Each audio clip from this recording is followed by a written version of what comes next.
তোর বাইরে যে ফকিরে ভিক্ষা দেয় ওই ফকিরে তুইও ভিক্ষা দেস না। আজকে ঈদের দিন তাও তোর বাইরের নামে কথা কবি না।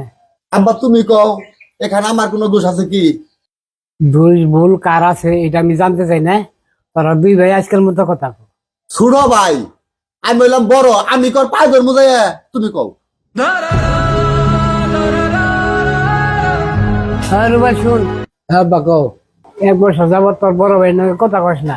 আজকে ঈদের দিন, আজকে অন্তত কথা কর।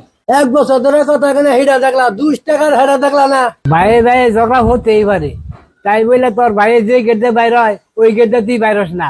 তোর ভাইয়ে যে ফকিরে ভিক্ষা দেয় ওই ফকিরে তুইও ভিক্ষা দেস না। এমনকি তোর ভাই যে রাস্তাটা হাইটা যায় তোর রাস্তায় তুই হাইটা যাস না।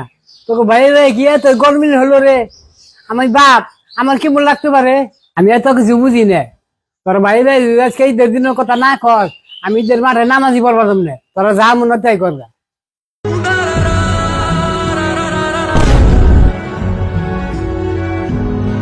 আব্বা আব্বা আব্বা আব্বা আব্বা ওই রুবেল কোন আইছে তুই দেখে আব্বা জানি কি ব্যাপারটা আছে। কি আব্বা, কি আব্বা, আব্বা কি? হঠাৎ করে মুখে চাপ দিছে।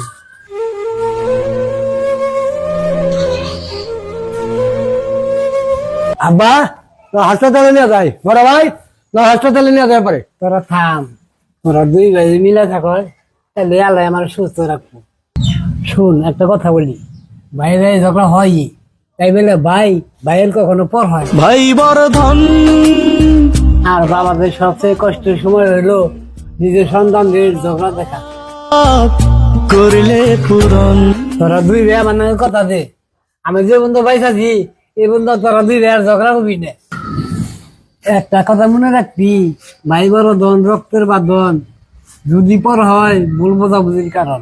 আব্বা আমি ভুল বুঝতে পারছি, ভাই আমার মাফ করে দিও। আচ্ছা ঠিক আছে, তুইও কিছু মনে করিস না ছোট ভাই। তাড়াতাড়ি চল, পানামি করে ঈদের মাঠে যাই। আজকে